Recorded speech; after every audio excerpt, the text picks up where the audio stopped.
Tonight on All In. We begin with the Supreme Court issuing a unanimous ruling clearing the way for TikTok to be banned in the U.S. starting on Sunday. Welcome to the new Trump era. I could have banned TikTok. I had it banned just about. I could have gotten it done. Frankly, there are a lot of people on TikTok that love it. How today's TikTok decision benefits the looming Trump oligarchy. I want to thank President Trump for his commitment to work with us to find a solution that keeps TikTok available in the United States. Then, as the inauguration moves inside, Trump plans for day one, and the resistance planning to challenge him. He says, "You're not going to be a dictator, are you?" I said, no, other than day one. Plus, new reporting on RFK Jr. and his attempt to ban the COVID vaccine, and the politicization of devastating wildfires with outright lies from Republicans. California is a disaster. Those same people weren't concerned about the people in North Carolina or the people in Florida who we've tried to help. But All In starts right now. Good evening from New York. I'm Chris Hayes. If you have any lingering doubts that given a choice between serving your interests and serving himself, Donald Trump will always choose the latter. I've got the perfect example of that for you, and it unfolded today, starting with the Supreme Court decision that touches on national security and freedom of speech, a decision that tees up a big opportunity for the incoming administration and its emerging alliance with big tech billionaires. Today, as you might have seen, the High Court unanimously let stand a bipartisan law passed last year, signed by President Biden, requiring the Chinese-owned parent company that owns TikTok, the popular social video app, to either sell its stake or face a ban in the United States. That ban would go into effect this Sunday. The justices, who, by the way, handled this case very, very quickly in a matter of days, so they can rush when they want to, the justices all agreed that TikTok's Chinese ownership meant, at least in theory, that it was a national security threat, as the government has argued, because it could share critical data about its users with the Chinese government. Now, there was never any real political upside to banning TikTok, to be clear. It's one of those issues where the voters who care the most are the app's users, of whom there are millions, who don't want to see the app go away, and everyone else might have feelings one way or the other, but they're not really going to get worked up about it. But the way this saga has unfolded has ended up being this bizarre bonanza for Trump, who is now going to dictate the policy unilaterally or ditch it. And it's a microcosm of everything you can expect from this next Trump presidency. So it's worth recalling how he got here, okay? Because it's a weird story. Starting 4 years ago with a call to ban TikTok from then President Donald Trump. We're looking at TikTok. We may be banning TikTok. We may be doing some other things. There are a couple of options, but a lot of things are happening. So we'll see what happens. But we are looking at a lot of alternatives with respect to TikTok. That was July 2020, and I want you to try to remember what life was like at that moment. We were, of course, in the middle of an election year and a pandemic that Trump was bungling badly and, importantly, blaming China for. It's easy to forget the racism that permeated Republican rhetoric, but that was how this started politically. It continued that way among some of the more xenophobic Republicans, like Senator Tom Cotton in this notorious exchange with TikTok CEO last year. So, you said today, as you often say, that you live in Singapore. Of what nation are you a citizen? Singapore. Are you a citizen of any other nation? No, Senator. Have you ever applied for Chinese citizenship? Senator, I served my nation in Singapore. No, I did not. Have you ever been a member of the Chinese Communist Party? Senator, I'm Singaporean. No. Have you ever been associated or affiliated with the Chinese Communist Party? No, Senator. Again, I'm Singaporean. In August of 2020, Trump signed an executive order to ban TikTok if its Chinese parent company didn't sell it to a non-Chinese buyer within 45 days, saying, quote, "These risks are real. The government of India recently banned the use of TikTok," which is true, by the way. "The United States must take aggressive action against the owners of TikTok to protect our national security." Okay? Now, so this sort of was born in the cauldron of this kind of anti-China fervor, right? Skepticism and anger at China and the politics of that, which Trump was happy to wield in the midst of a pandemic he was bungling because he wanted to blame China. Now, that's one part of it. It should be said that beyond the MAGA China bashing rhetoric, the security concerns around TikTok were real and bipartisan. As I said, India banned the app for basically the same reason. While Trump was banging this drum in 2020, Democrats in the Biden campaign were telling their own people to just avoid the app over its data privacy. But you might wonder how Trump went from saying these risks are real and signing executive order to ban TikTok in 2020 to saying this last year. I could have banned TikTok. I had it banned just about. I could have gotten it done. But I said, you know what? But I'll leave it up to you. I didn't push him too hard. Frankly, there are a lot of people on TikTok that love it. There are a lot of young kids on TikTok who will go crazy without it. There are a lot of users. There's, a lot of good, and there's a lot of bad with TikTok.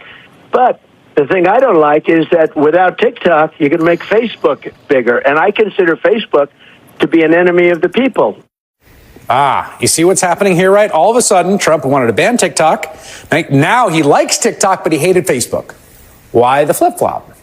Well, who can say? But it might have had something to do with Trump's March 2024 meeting with billionaire investor Jeff Yazz, a Republican megadonor who happens to hold a big stake in TikTok's parent company.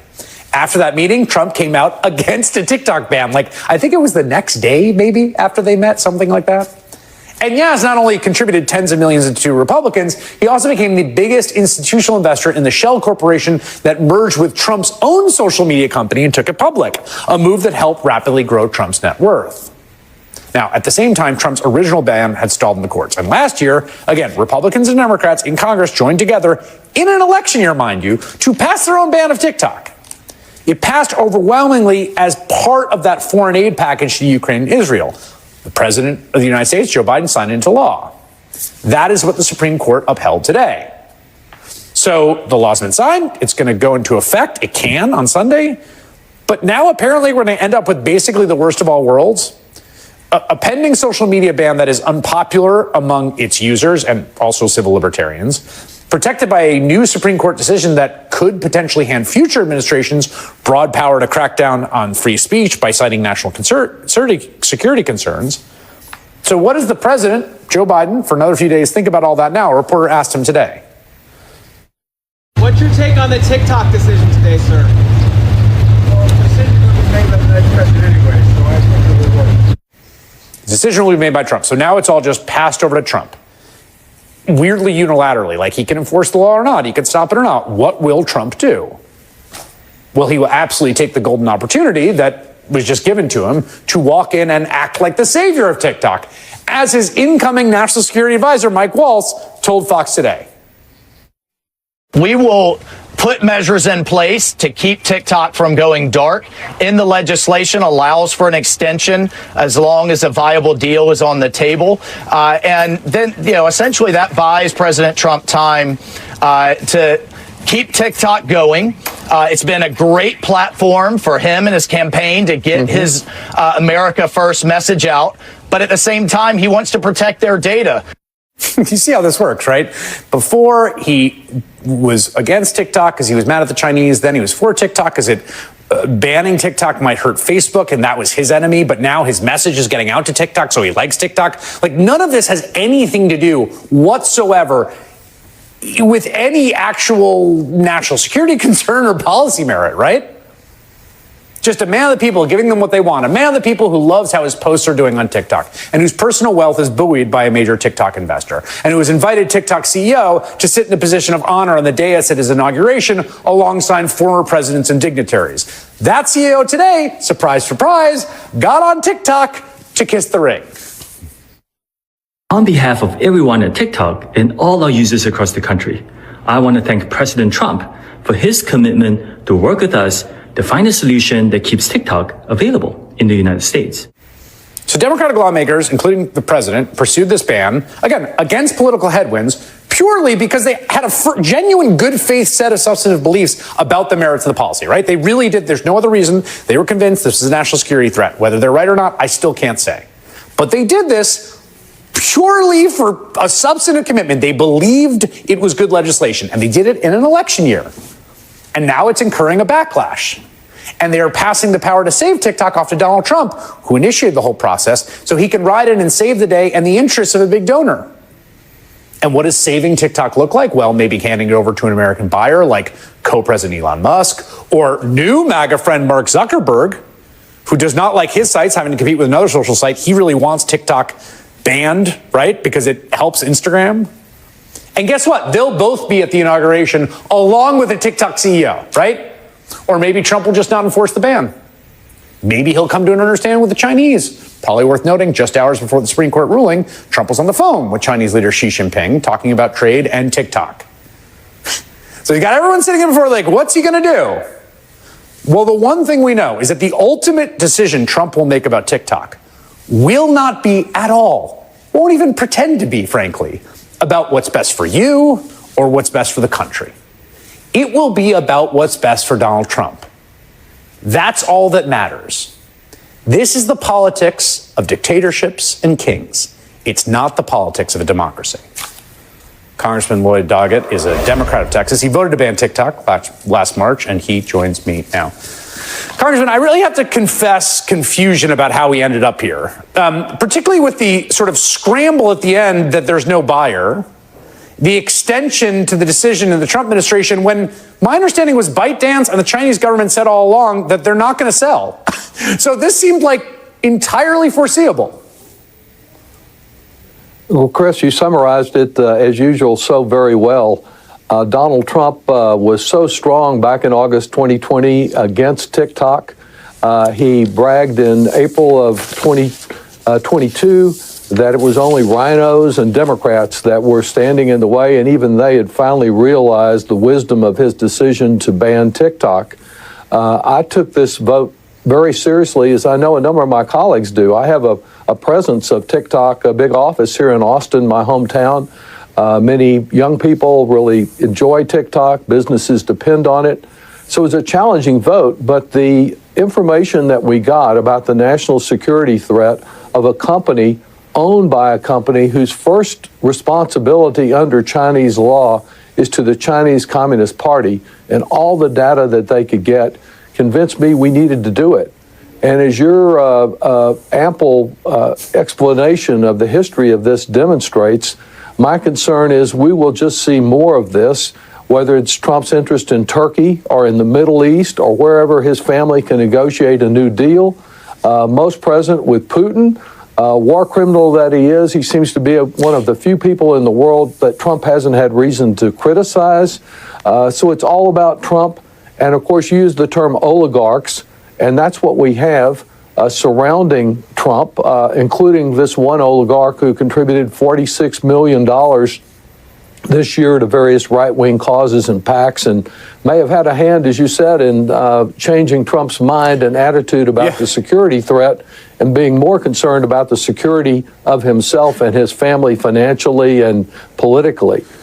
These are the same oligarchs that I see there in Washington driving the Republican Party and Trump to rewrite our tax law and provide even more tax breaks for themselves at the expense of working families and small businesses. So I just want to zero in on how you saw this vote, because I think I want to sort of bracket two things. I personally, and I've covered this a fair amount, I've talked to a bunch of people, I still remain a bit torn. Like, I don't know which way I would have voted if I were in Congress or what my feeling is, right? And part of that, I think, has to do with I haven't been briefed by the same national security folks that you have been, who I think make a case, sometimes I think under classified auspices, that might be different. All of that said, your understanding of this vote was that there wasn't a ton of political upside. In fact, there was probably downside. But you became convinced that it was worth the political hit to vote for it because you actually think substantively it represents a threat. That was your calculation, basically. Is that? Precisely. Even knowing that I had constituents that were employees of TikTok here in Austin, troubling to have to cast that vote, but it seemed like in the national interest, and that's what we're called upon to do. So now you've got a situation where this totally so that's, and I've followed you for a long time, and I take you at your word, right? That's a good faith calculation that you made. Sometimes members of Congress take tough votes. Sometimes they put what they believe above what the political consequences. But now you got Trump, and it's this crazy situation where the law gives him a lot of leeway. He's sitting up there, and it's like on one side is the TikTok CEO, and he's going to, be at the inauguration, and Lord knows what promises he's making or the Chinese government's making. And then there's Zuckerberg, who's flying back and forth to Mar-a-Lago, who very much wants TikTok banned. It's been pretty clear about that. It would be a huge boon for his business. And the question of like which oligarch and which one emerges to me seems like it likely is not going to have a lot to do with the sort of calculations you are making in good faith about what's best for the country. Indeed, little or nothing, because Trump is all about Trump, and he is willing to abandon anyone who supported him if it's in Trump's interest. And I don't know which choice he will make, but I'm sure if he can find a way to play off the two against each other and maximize the benefit to Trump, that's what he'll be doing. So here's one question for you. There are members of Congress, Republicans, who were wound up about this issue and did seem to care. I mean, it was their crusade. Remember, this passed under Mike Johnson's House speakership. It was stewarded by Republican leadership. It was a priority for Republican leadership. Is everyone going to roll over if he just says, I take it back. I like the ByteDance CEO now? I hope not, but as you know, Speaker Johnson has earned frequent flyer miles going back and forth to Mar-a-Lago to get his instructions about what happens. His speakership hangs by a thread, totally dependent on Donald Trump. I can't see him exercising any independent authority. And whether enough of our colleagues, I'm not encouraged by the way the Senate has rubber stamped his appointees. And so it remains to be seen, but we need additional briefings from the CIA and others on the threat from this company. And I hope that our Republican colleagues will listen and evaluate them and act accordingly and not let Donald Trump pull all the strings in the House and Senate. The phrase comes to my mind, and obviously we've all done this reference to death. It's hackneyed at this point, but we've always been friends with China, right? We were never at war with China. We've always been buddies with China. Congressman Lloyd Doggett, thank you very much. Thank you. Coming up, the Trump plan to flood the zone with extreme policies. Can Democrats keep up with what's about to hit this country next? With less than 3 days until inauguration, the New York Times is reporting on how Donald Trump is going to implement his right-wing agenda on day one, including plans from that guy, Stephen Miller, Trump's incoming deputy chief of staff, to use a flood the zone strategy, overwhelming what they see as demoralized Democrats, the media, civil rights groups, and portions of the federal bureaucracy with a blitz of activity. Some of the things Trump promises to do immediately include declaring an end to birthright citizenship, which is plainly in the Constitution. They can't do that, actually. Pardoning the January 6 defendants, end gender-affirming care practices, and beginning a mass deportation program. That could start as early as Tuesday, according to NBC News reporting. In response, one group of former Biden-Harris officials is launching their own resistance against Trump, the group called Democracy Forward, which started as a national legal organization in 2017. Yesterday, they announced their new effort focusing on Trump's executive orders and supporting legal and political challenges to his agenda. Now the question, to me, is how will civil society react to what Trump does right out of the gate, and how much will people come together to push back? Joining me now is Skye Perryman, President and CEO of Democracy Forward, and Michelle Goldberg, New York Times opinion columnist. Skye, let me just start with you and tell me about how your group is thinking about the first day, the first few days of this administration, what you're preparing to do.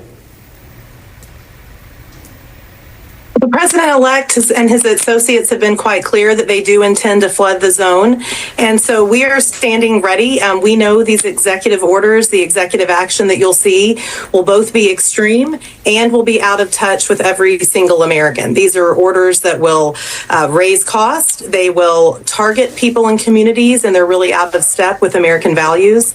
Our organization, Democracy Forward, is working with so many others to be able to read and respond to the executive orders as early as day one. You can learn more about those executive order efforts at democracy2025.org, where we are going to be putting up information for all of the American people to understand what's in this flood the zone effort and how civil society is responding. And there will be responses. Well, let me ask you this, Michelle. Something I've been wrestling with is, I think because Trump won, people have retroactively and gone back and been like, the resistance stuff was a failure. But I remember watching people flood to airports. Yeah, I went to the airport with my daughter on my shoulders. And people coming outside of courts. And when they started to implement the travel ban, and it was just like very like stupid and incompetent policy that was just like getting people were landing in airports and they didn't realize they had to go back to their country and all this stuff. And I don't think that stuff didn't work. I mean, I think a lot of that stuff worked, and I'm worried that people are not down to do it again, even though I do think it was successful the first time. Right. I mean, I think you're never going to be totally successful, but they were able to postpone things. They were able to end things that were particularly ugly and draconian, like family separation. They were able to, I mean, right now, Trump has this weird kind of illusion that he has. I mean, he obviously has a mandate. He won the election. He won the popular vote. Yeah. But he's not popular. He's not even more popular than he was in 2016, right? So he is, but there's this aura around him that then there's been this huge vibe shift, and there's this tremendous demoralization among the left, and also just exhaustion. And so it's not clear if these executive orders are going to be what it takes to kind of snap people back into attention and activism, but something is going to happen. Yes. I think that will. I agree with that. Just on your point about the approval rating, this struck me. Maris had a poll out today. Mm-hmm. He's 5 points underwater in favorability, which is basically where he's been for a long time. It essentially matches 2016 at this exact point. I was shocked to see this. I really did, because there has been so much of this conjuring. You know, we're watching all these billionaires run around, and we're watching all the takes about how this time. And celebrities performing at the inauguration. Yes. And there is, I mean, look, there is something there. There was movement towards Trump among most demographics, among young people. That's all a real thing.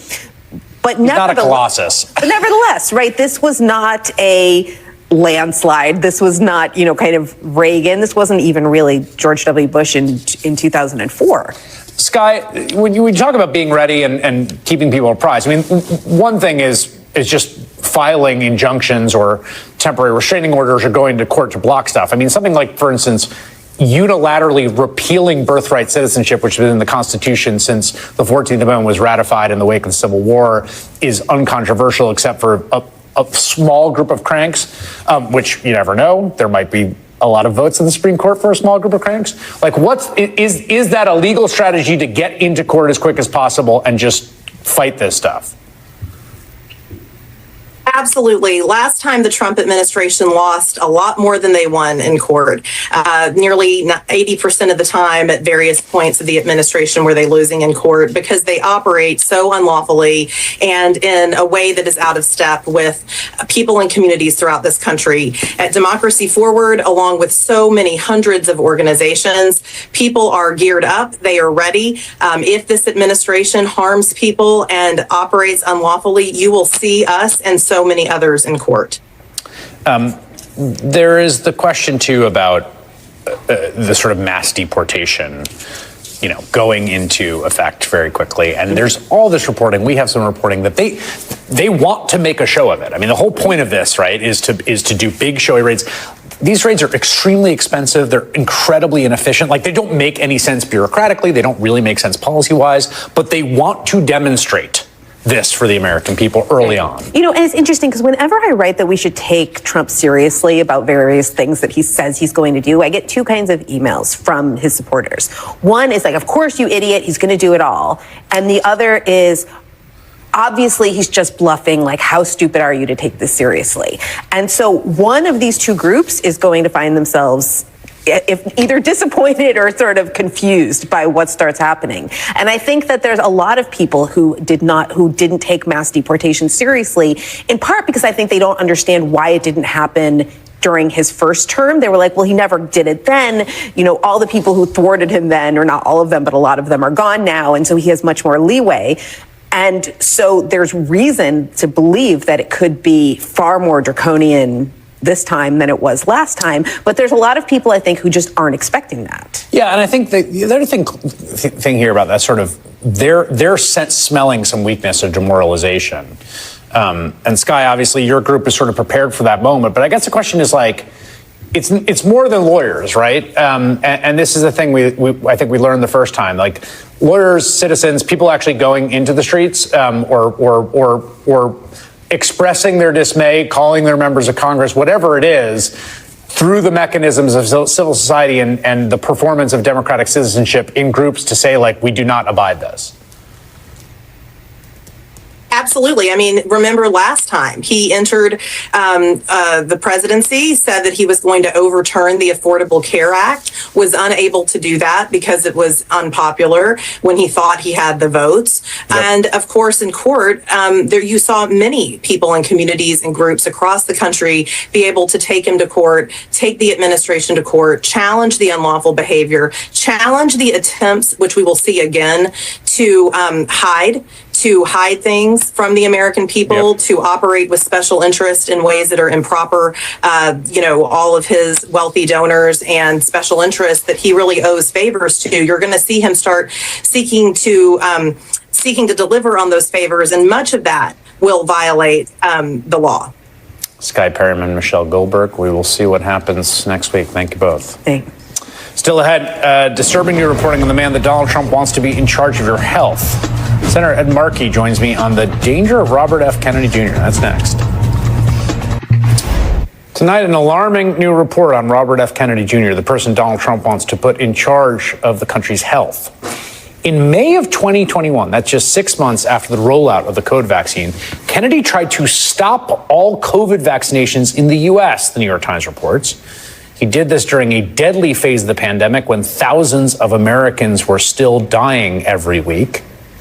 Kennedy's anti-vax organization petitioned the FDA to completely revoke authorization for the vaccine and refrain from approving any other COVID vaccines in the future, even though estimates have begun to show the rapid rollout of COVID vaccines had already saved about 140,000 lives in the United States.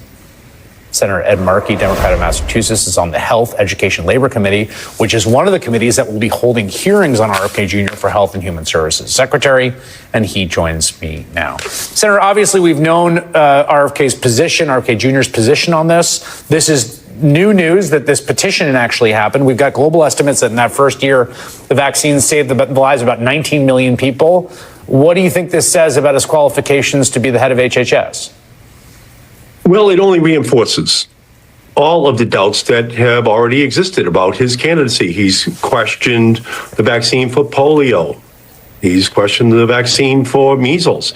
And by inference, it also is mumps and all of the other diseases in our country and around the world that in the past 2 generations, if they haven't been completely eradicated, they've just been reduced down to a dramatically lower number each year that affects families in our country and around the world. And what Robert F. Kennedy Jr. has done is that he is putting a cloud over vaccines. He's allowing for doubts to be raised in families' minds as to whether or not they should be vaccinated. The COVID vaccine, if it had not actually been distributed, would have led to another 800,000 deaths in our country. And here he had a petition to stop the distribution of the vaccine. So from my perspective, this is just one further reason why 75 Nobel Prize winners have come out in opposition to Robert F. Kennedy's confirmation as the top health official in our country. And it's why this is going to be one of the most important confirmation hearings that we have had in a generation in the United States Senate. Just to stay with us for a second, I mean, you talk about polio and other things. I mean, one of the things that's so wild to me about this is that we actually lived through this with COVID. Like, we got to, people couldn't leave their homes. We were outside. It was killing thousands of people a day. And the country got vaccinated enough that we didn't have that anymore, more or less. So here's my question to you in a technical sense. I mean, if he were the head of HHS and we had another pandemic, which I know no one wants to think about that, but 100% could happen, he would have the power to do things that would stop the development of vaccines for that virus, stop the deployment. He would have very real power to make it impossible to vaccinate people, right? I'm not predicting this, but if for the sake of this discussion, there was a bird flu pandemic that broke out in our country, and we needed a vaccine, and we needed it to be distributed, we would need a secretary of HHS that was leading the charge. Yes. That was out in front and recommending to people, especially those who might be in the most vulnerable communities, that they take the vaccine. And instead, based upon his past history, I think it's pretty clear that he would not be doing that. In fact, he'd be raising questions about the safety and efficacy of that vaccine, which would be very dangerous to the communities which could be potentially threatened. That petition we mentioned before claimed the risks of the vaccines outweighed the benefits, that vaccines weren't necessary because good treatments were available, including ivermectin and hydroxychloroquine, which subsequently, through multiple studies, has shown to be not at all effective at all. And they had already been deemed ineffective against the virus at the time in 2021. There's been subsequent data, so this is just essentially nonsense. Go ahead. I said he's moving us away from acceptance of vaccines, acceptance of fluoridation as a part of the healthcare culture in our country. And by the way, distracting us from what the real agenda of the Republican Party is, which is to loot Medicaid, to loot the Affordable Care Act and all of the healthcare programs for ordinary families, for poor families in our country, to pay for the tax breaks of his billionaire buddies down in Mar-a-Lago. That's what we should be debating, not the efficacy of vaccines. And that's really at the heart of the problem of this Kennedy nomination. We are being distracted from the real issues and the real agenda of the Republican Party, once again, which is to pay for the billionaire tax cuts at the expense of the programs, especially the healthcare programs, which the Republicans have always harbored an ancient animosity towards, and to then use that money for the tax breaks for the rich. So it's just absolutely the oldest Republican playbook. And unfortunately, Robert F. Kennedy not only helps to distract from that agenda, but he also advances a dangerous agenda for our country, which would further endanger the health of ordinary families. Senator Ed Markey of the state of Massachusetts, thank you so much for your time tonight. Well, great to be with you. Still to come, as thousands of Californians try to recover